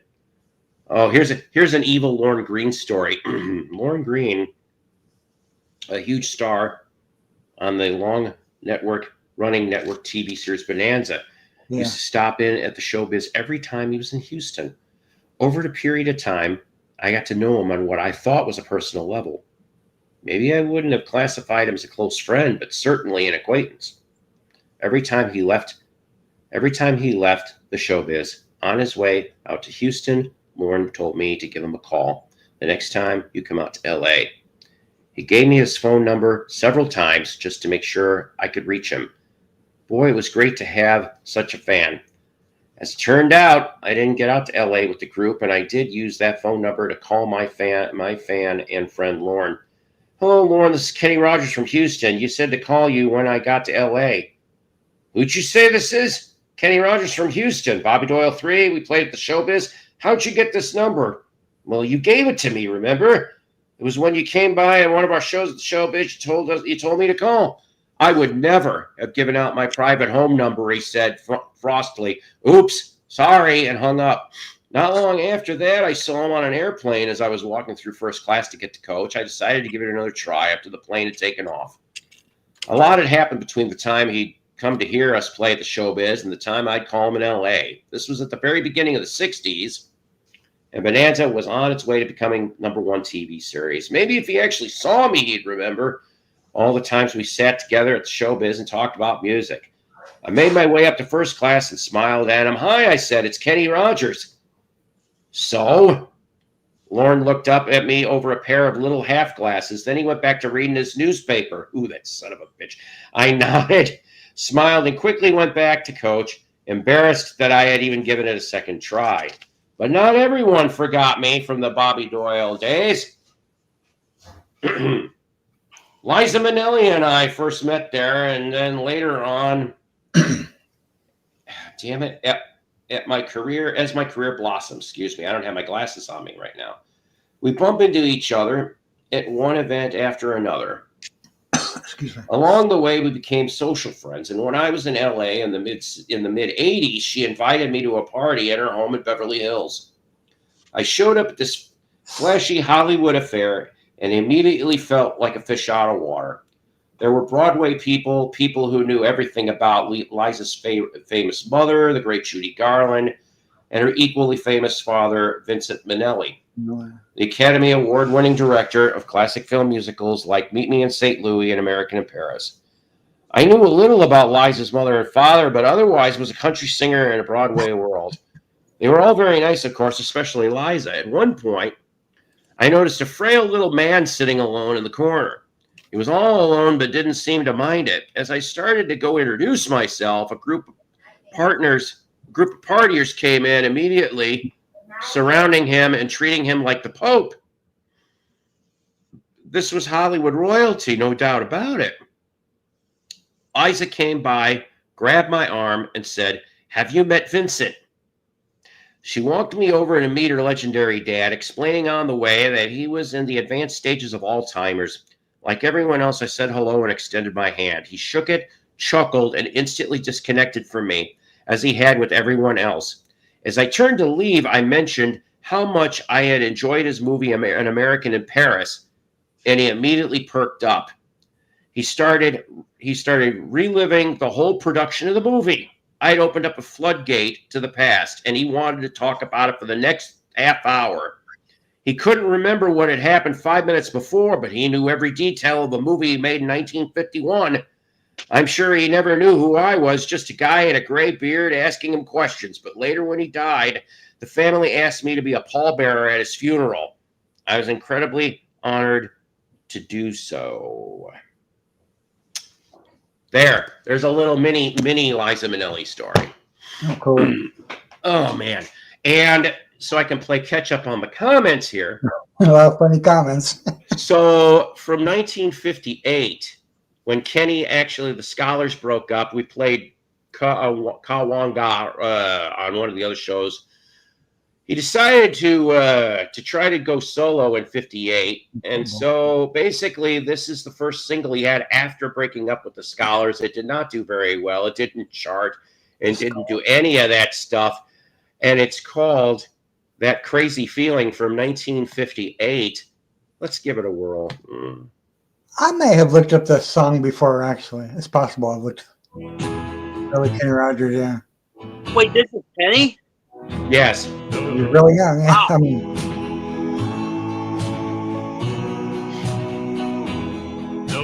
It's not just the way you say hello whenever we should meet. Keeps my heart pounding like the ocean of the deep. But it's got my heart really. Oh my. I belong to a cult, but it's the cult of the Blue Oyster. yeah. I don't fear the Reaper. I watch lots of Godzilla movies, and I'm always burning for you. Makes me want to love you and never say goodbye. Oh, it's knocking off. It's a feeling. Walk, William. Oh yes, I've got a crazy feeling. Yeah. You know, I probably should just once, or at least a chapter. What makes me think about you all the time? Oh, can't explain it, just what makes me know. The hour of the county. Kitty Rogers of the first edition. It's not just the way you comfort me when I lose love. Makes me want. Maybe I misspoke, but it was mid-'80s. I thought it was in the book. I don't know. But it's got my heart reeling. Oh yeah, I've got a crazy feeling. Interesting. I know barely a little about Billy Wilder. Crazy feeling. Right? Liza's got a bigger reach than we thought. All right. That Crazy Feeling from 1958. I like that style of late 50s music, too. Yes, this is way before the first edition. Wasn't this guy in America? Exactly. He was right behind Harrison Ford. and Ron Howard. Hey, Willie, hold your breath until your bed buzz. Okay, that's fantastic. All right. So then the next thing is, remember I told you guys about the Bobby Doyle 3. Now, Bobby Doyle 3 is more jazz. All right, it's jazz, baby. From 1964, and I think some people in the VC could relate to the title of this. Don't Feel Rained On. Mm-hmm. Yes. Or we could exchange the word rain for pissed. Doesn't matter. I can relate. This group has some of Kenny Rogers. I didn't realize. Yep. I never heard of Bobby Doyle 3 before. When you're all alone and feeling blue. I like this. I'm not really into jazz, but I like this. Cool. Cool. Whoa, I'm crying like you used to do. That's why I said no, feel rain on. I feel rain on too. When you used to walk side by side, oh, but now I'm walking all by myself. Where we once walking together now. When you're all alone and feeling blue, I said no, should be rain on. I feel rain on too.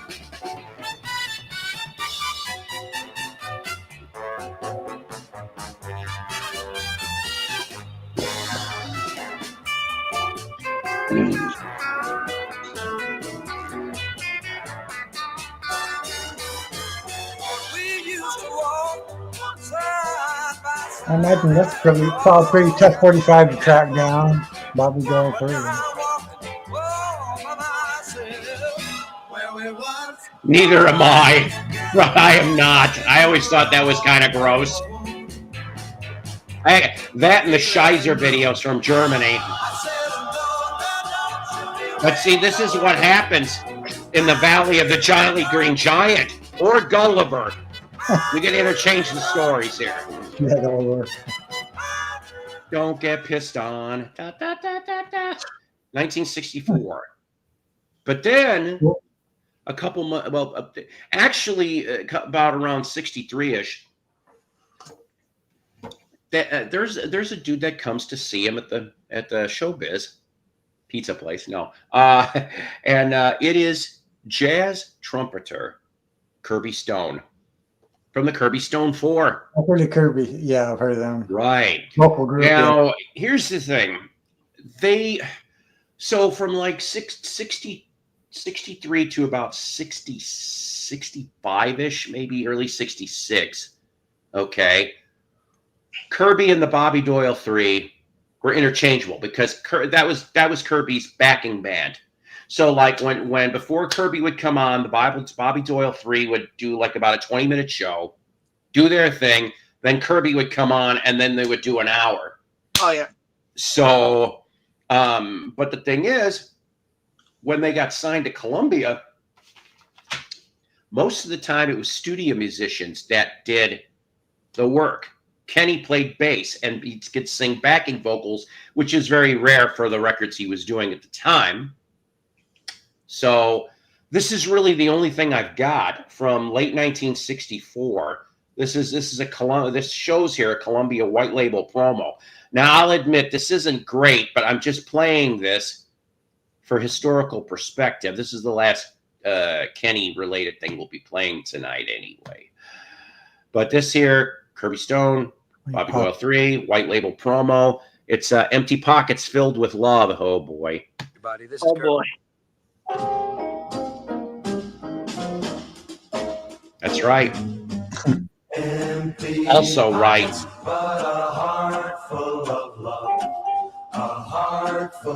Oh God, this song. Shut up. This song is dedicated to the economy of 2025.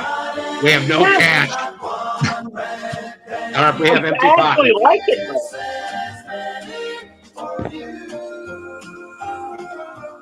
empty pockets. pockets, but a heart beating fast, as true as the stars above. Please say that you'll get by with just a guy. Oh, sure. Empty pockets filled with love. You can't eat Beats love. being filled with something else. You can't drink love. You can't wear love like you would a crown. You can't glory hole love. I trust love, but just love won't pay for caviar, won't get that foreign car, or a house in town. You can't spend love. You can't lend. Well, you could spend for love. It's called a hooker. You must spend love when the chips are down. Especially cow chips. Love flies out the window when there's That's exactly what this song is about. You're such a great detective. You can't empty pockets, but you can't drink love. You can't. All right, I can't put up with that shit anymore. That's enough. I can't deal with it.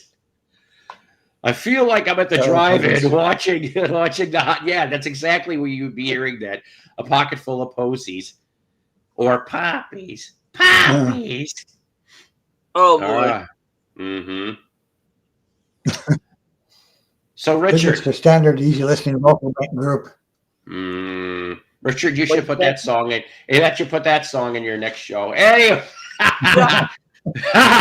Anyways, you could dedicate it to 2025. That was a good one. So what did you play in the show Friday? Give us some hints. Tell the people, damn it, Richard, tell the people what the hell you played when you did this show Friday in Pennsylvania. There's too many songs to go. I played 25 fucking songs. I mean, that's not enough, Richard. You should have played 50. The thing is, you give us three. Give us 3 songs that you did. Well, I did. I did the Rolling Stones, "Start Me Up." I did White Rabbit. What else did I do? I did freaking I Can't Help Myself, the Four Tops. I did Flaming Pie. Okay. So you didn't do Gangnam Style? You didn't do trying to think of these really shitty songs. I did "Oh Darling," the Beatles. I did "Oh Darling." Oh, yeah. How about "She's Having My Baby"? Abbey Road album. Did you do that one? God. She's having my baby. Oh, you Paul. Ha! Yeah, the song. Let's all go to the lobby and get ourselves some snatch. I mean snacks. Paul, Fergie Man mentioned that. Let's go. I didn't on YouTube. There's a horror version of "Let's All Go to the Lobby." Have you seen that? Oh God, one? No, I have not. No, I did not. That would be funny if you would have done Kung Fu Fighting. Oh God. I'll have to send you a link to it Facebook, through Facebook sometime. Maybe Richard. Could you imagine Richard singing "Afternoon Delight"? Oh, what did I even come up here for? I'll get you back for this. No, you won't. I'll get you, Paul, and your little kitty too. I'll get you. Oh, you son of a! Don't you dare insult my grandcat's life.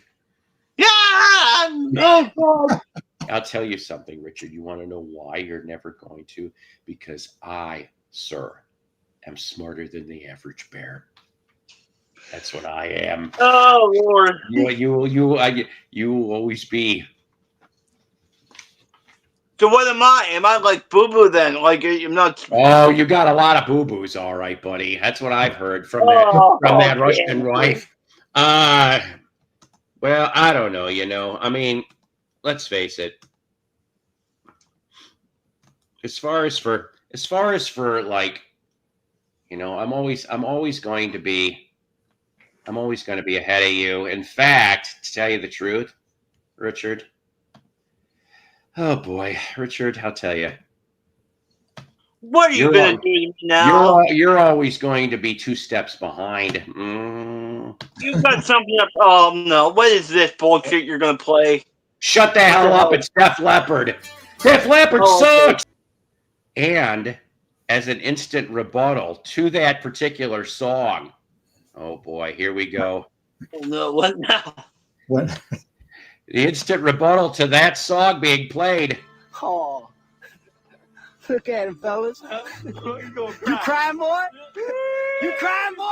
Maybe we'll go back. I forgot the actor's name. How about a whiny kid?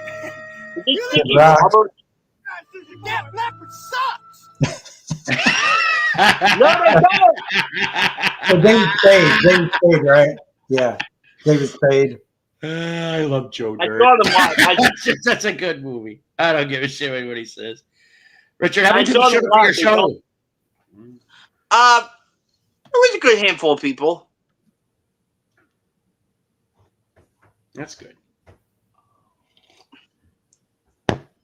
Oh, by the way, visual here. Aren't you guys lucky that I didn't play Photograph? Oh, that's horrible. I have no idea what. Oh, people. Do you know I do this at work to my coworkers sometimes when they'll be like, "Shut up," and then just go on to the next. I can imagine. They love me there. All right. Well, not everybody, but the customers. I think only 50% of the customers like me. The other are like, "That guy's an asshole." That's Mr. Asshole to you. We're not on a personal level. I love you, Paul. Yeah, I love you too, I guess. Anyway, the drummer from Def Leppard is going to be in a remake.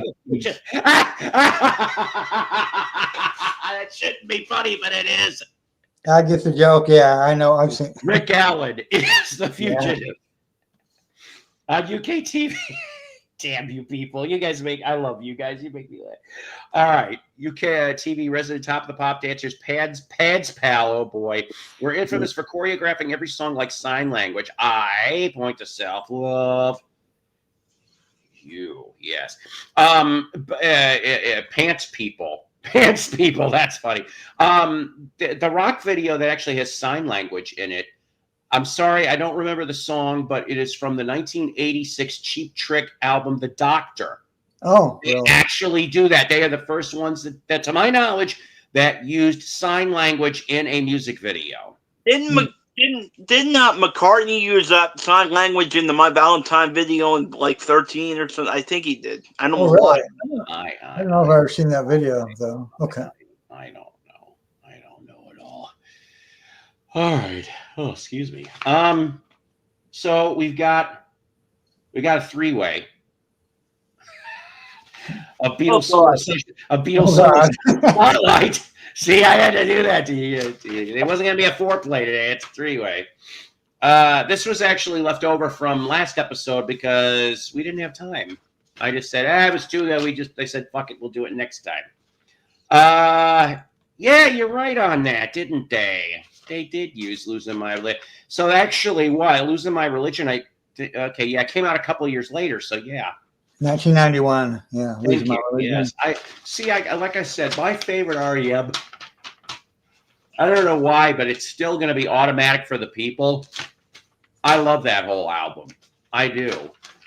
I just think it's really, really good stuff. So this first one here, from December 1967, I present to you the Remo 4, which the Remo 4 would land in the movie Wonderwall for George Harrison. Also, who would show up in the movie in a cameo performance was Peter Tork. He's in there too, briefly. And I present, and George is on guitar for this, and it is called In the First Place. Let's have a go at this.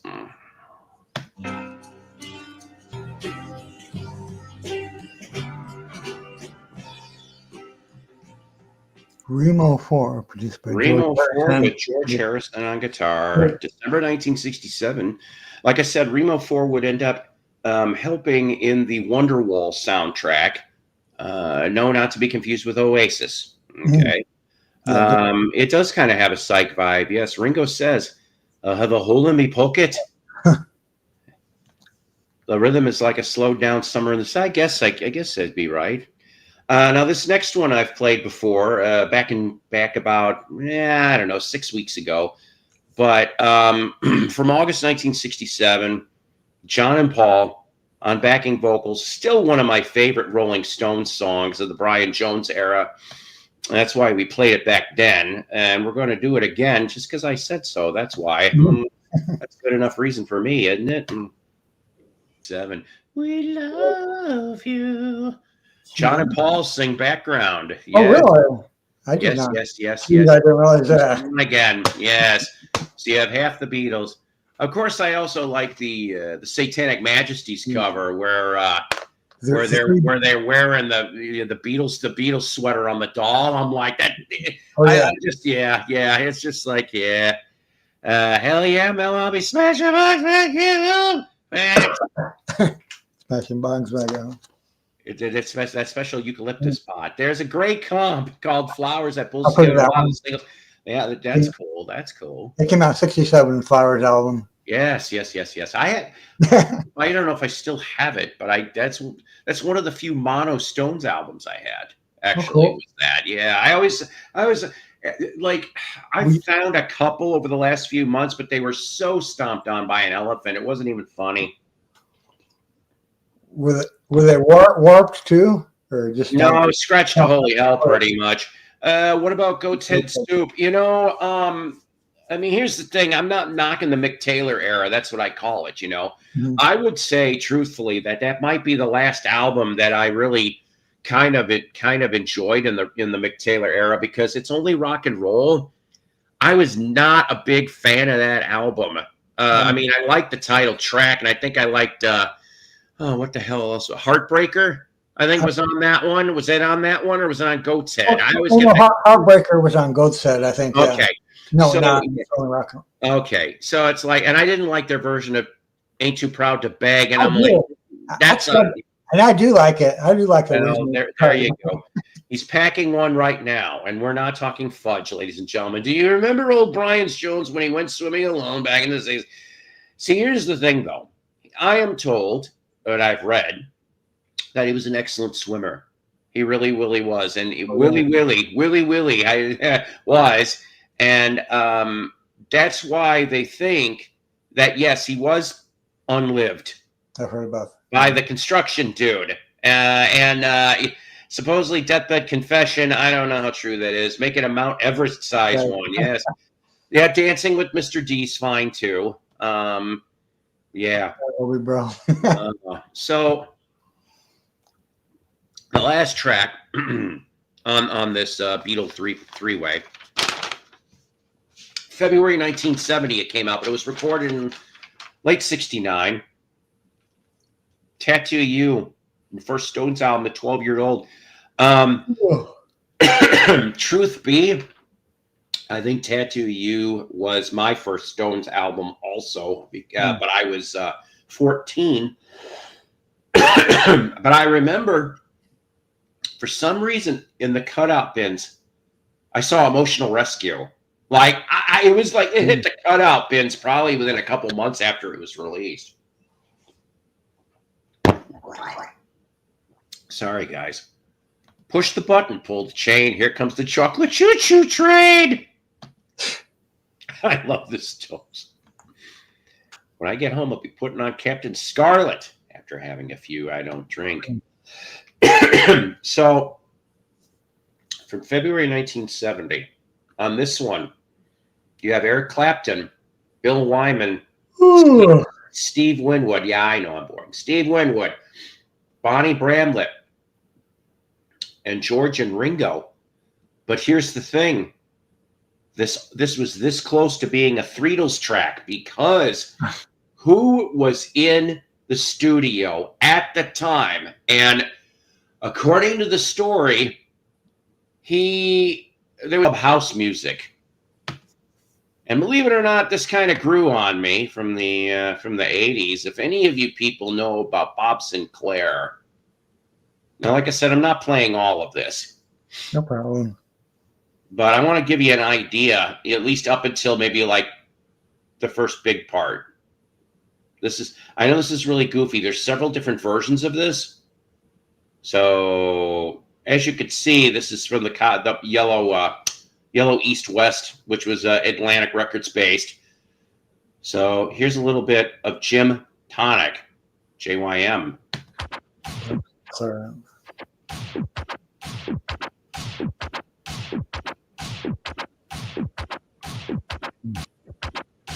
I had some fun. I was all right. I just wish I could have made a living at it.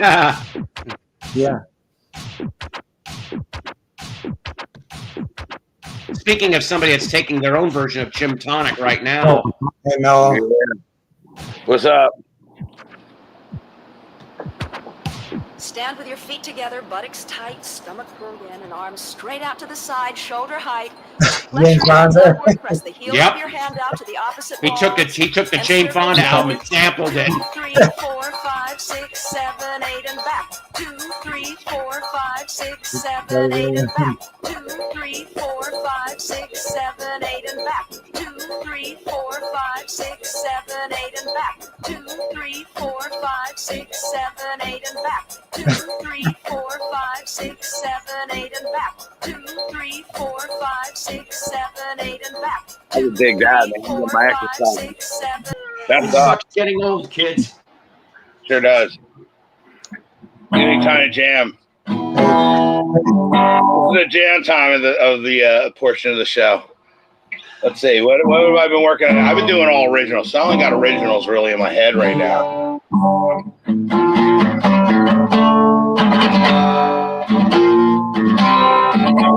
I like giving like little samples and stuff, little samples.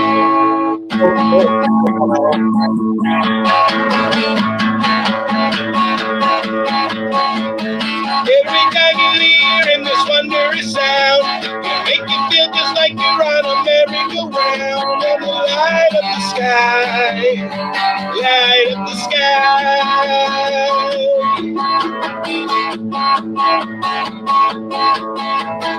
You don't have to pack up, you can go as you are.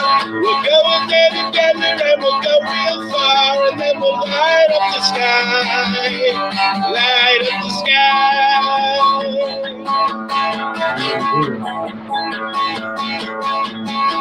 I really got it now. I'll help you sing aloud. And maybe let me climb up to the sky.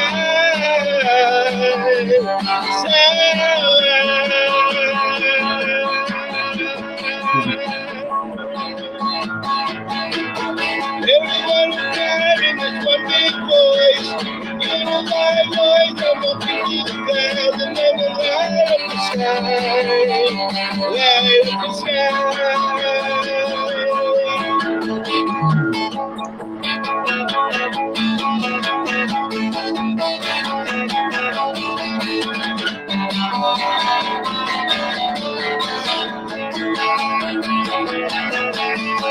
I really got it now.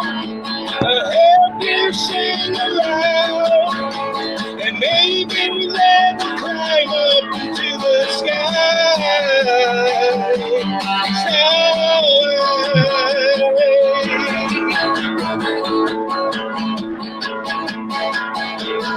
Every time you hear in this thunderous sound, make you feel just like you're on a merry-go-round. And then we'll light up the sky, light up the sky.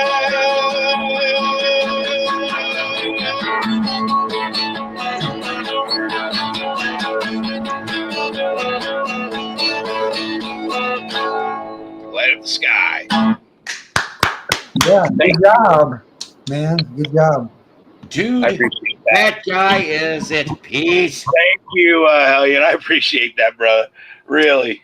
while we're at it here, ladies and gentlemen, please do us a little bit of a favor. Please, if you haven't hit the like button, please do that. If you have not subscribed to Psycho's Platters, please do so. Tell your friends, tell your enemies, tell your frenemies about Psycho's Platters. Also, Apple Pits and Clown Fist and Wyoming Dave, and we've got all kinds of other people here. I sing When the Neighbors Let Me. Light Up the Sky reminds me somehow of my favorite Creedence Clearwater. It came out of the sky. Oh, I never put that together. Holy moly. That is a great compliment.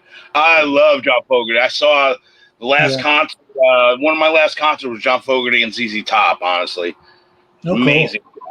I would love to see Fogerty. I'm surprised I haven't all these years. And actually, he came back out they would flip a coin who was going to do first and who was going to go last, and they even joined in on a song together that John Fogerty would come out with the top, and then Billy Gibbons would come out with John Fogerty. It was a really amazing show. Check out Billy August and the July Monarchy. There you go. No. Thank you. So, Mello, I saw that you were on the 16-millimeter group earlier. Did you manage to go through some more of the stuff? Oh, my God, man. I sold a film to literally $700 of it's the only thing I can describe it is it's an adult grindhouse film. It's part hardcore gore and blood and guts and hardcore the other thing, and it's what was the title? There was no title. There was it was cut, but written on the label it said the word horror, but take out the letter H in the beginning, put X. So it was like Zara or something. I've never heard of it. I couldn't find nothing about it, and I put it up for $200 and went up to $710. Damn. Wow. Jeez. So I can't complain. You never know what's in Mello's film vault. I'll tell you right now. I sold the Lawrence Welk show too in 1959, January 14th, 1959. The whole entire show. Of what? Of the Lawrence Welk show. It's actually the Plymouth show. He had two shows back then. One was called Top Tunes and New Talent, and then he had the Plymouth show. Wow. Which later became the Dodge show later. Jeez. So I'm finding a bunch of stuff, man. I love those Lawrence Welk shows. Honestly, they're so great. The musicianship is second to none. Yeah. I still laugh about how they actually got away with doing One Toke Over the Line only because it said Sweet Jesus in it and he figured it was a religious song. I'm going, whoever told you that? I'm like, fudge and cookie crumb.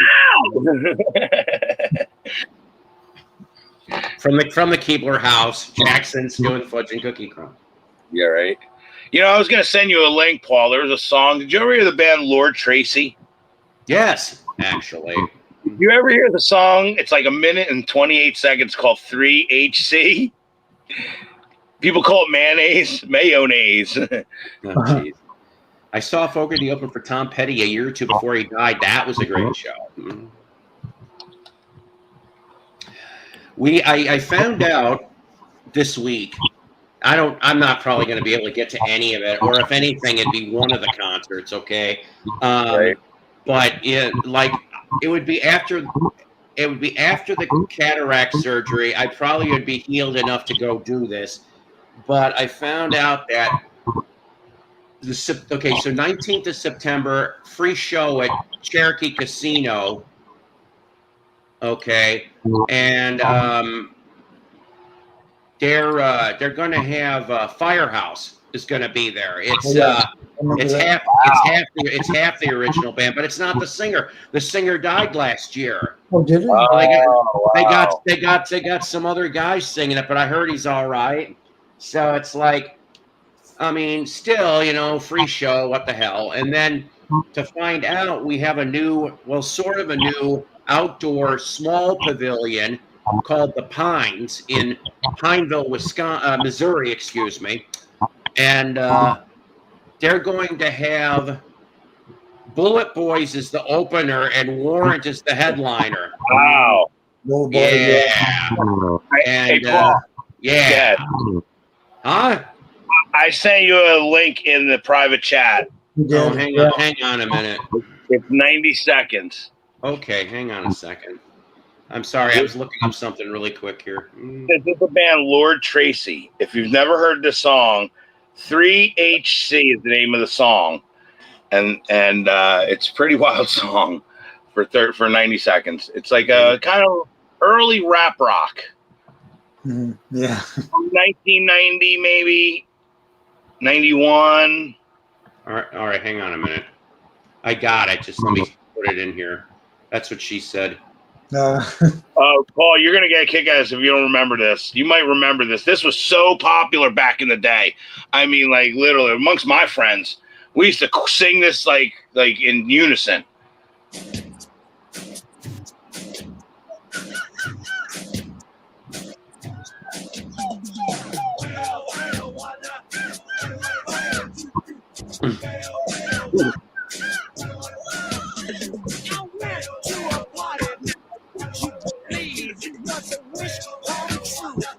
Personal dream. A three-headed chick, all dressed in red. I took a body on, and this is what I said. I said, head number one, let's have some fun. Head number two, show me what you can do. Head number three, come along with me. And then I snapped my fingers, and she fell to her knees, and she was bopping and slopping up and down my noggin. One said it tastes like Cool Whip topping. Now girls, don't get me wrong with what you Cool Whip topping, huh? said it tastes just like I've used Cool Whip topping, but that's a different story. I'm on a boat, yeah.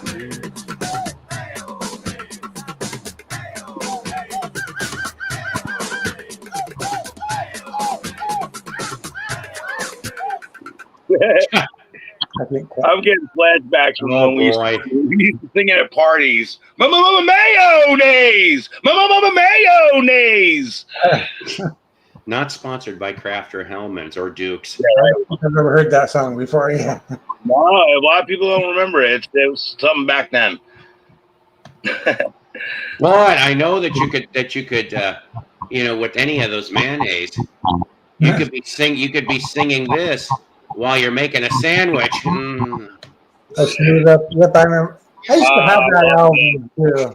I bought this From late 1988. I haven't gotten that far yet. Hey, Richard, what's up, bro? Hi, Paul Psycho, the leader of the BC Island Misfit Vinyl Community Precious Tender and King Hooligan Toys Fact. It keeps getting longer every broadcast. Richard, yeah. That's what she said. Anyways, Melody the King gonna take a hit on your name. My brother. Oh man, I love you, brother. Always good vibes to burn some D-Hoop incense. Most of the dust of this house and out my head is incense dust. All we are is airborne mini dirt. All right. I can't believe we've gone 2.5. That's nice. It's nice. So I got one song left in the queue. And yes, and I don't know. We brought this up earlier off of my favorite album. I just love this damn song. In fact, I remember hearing it on the radio the first time, and I'm like, it took me a little bit to figure out who it was.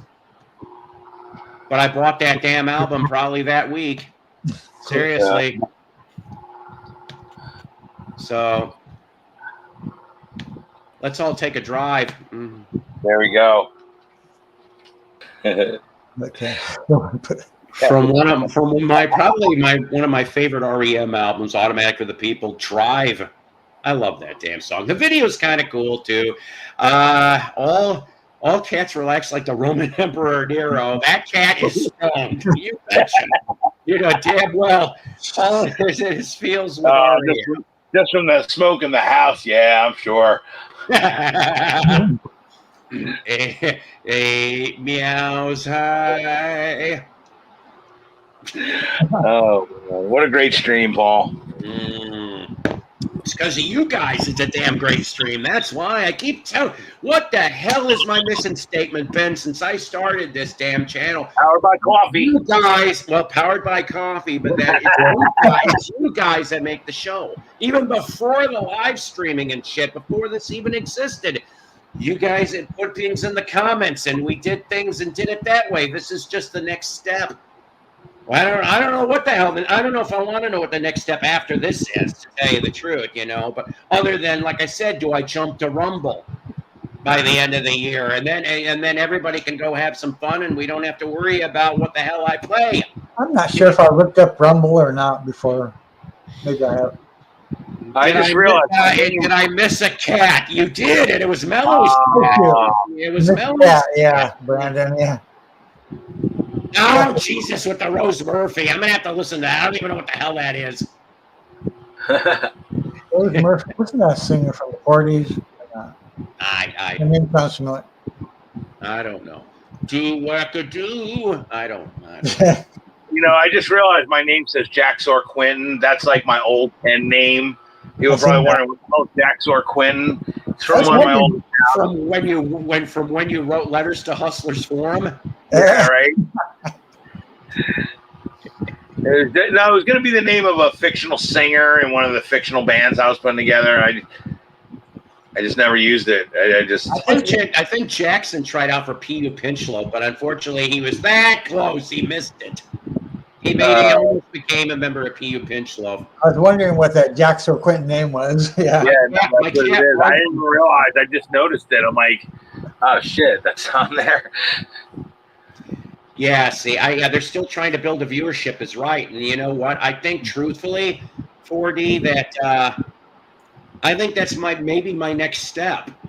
And I also know that, I mean, I'm not going to do it right away, obviously. I got to do some research and shit, and I want to get this medical crap done. But I'd like to do it by the end of the year.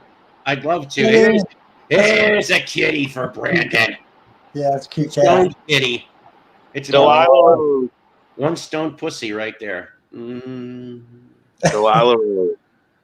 This cat is very, very, very cozy. Sure looks about 4 years old. Oh, I forget what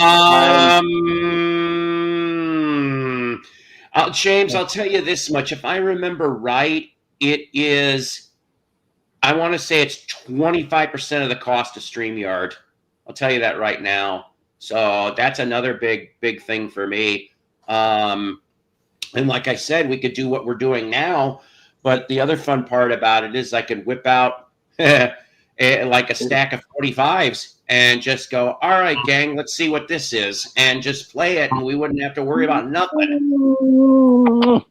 At least for now, and I hope it stays that way too, because I know that the government likes to do all kinds of crap, and I'm just not really in the mood. Why not? Twitch is free. I mean, for people to use Twitch. Yeah, that's true too. But I think I'd rather go towards Rumble. That would make more sense. I mean, I'm not a political person. A lot of political people use Rumble, but Jim. Yeah, Brewer, right. He'll do a Rumble thing too. The only person I follow on Twitch is Mikey Bananas, grown man. They just don't have the same selection of things like YouTube's so broad. Yes, I could play Devo on there. You're right, James. I could play Devo. Cool. I could dare to be stupid. They don't strike you over there? No, not right now at this moment. They don't. So that's why I'm just like, yes, she is. Yeah, it is Weird Al. She's absolutely gorgeous, beautiful, Mellow. Thank you. Yes, I mean it would beat working in a coal mine. See, I still got around that.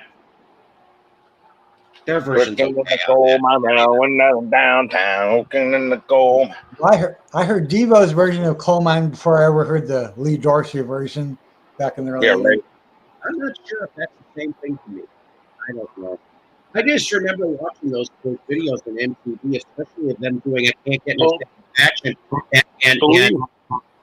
and Bijou Boy putting the fork in the toaster, and I am just going, what the hell am I watching here? I'm this kid, but I'm laughing, and I'm going, I shouldn't be laughing at a kid putting a fork in a toaster that's got a plug in it, and I'm just like, I'll tell you what, the first version I ever heard of when I was young, I heard Devo's Satisfaction before I heard the Rolling Stone Satisfaction. Ah. I was like 10 years old, 11 years old, and I loved it. And I I heard like Devo's Satisfaction. You know, I loved Whip It, but I got to tell you something. In that video, I like the chick in there. You know, what do you expect? I was 13, 14 years old. I'm going, oh, I like this. Did you ever see my favorite video from Devo? Did you ever see the Girl You Want video? I don't know. No. I really don't. Paul, pull that up. Devo, the Girl You Want. If they're in the studio. Not now. I've got it. Yeah, I've got to. I hate to say this, but I got to get up at 6 a.m. And I have off tomorrow. I have off tomorrow, so that's the only reason why I'm not getting all extra cranky. But I do got to get up at 6 a.m. Am I going to do a show tomorrow? Yes, I will do a show. I will. Remind me tomorrow because I'm hoping maybe to do a show tomorrow. You'll love it. But definitely right. Yes. So yeah, the Flying Fighter Power Hour turned out to be a lie, and it almost was 3 times the value, ladies and gentlemen. 3 times.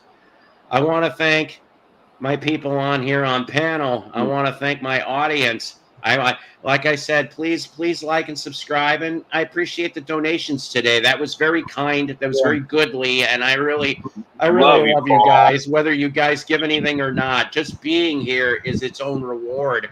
And like I said, I might do one more shave, but then the Christmas beard starts. So Bearded Paul, yes. So until then.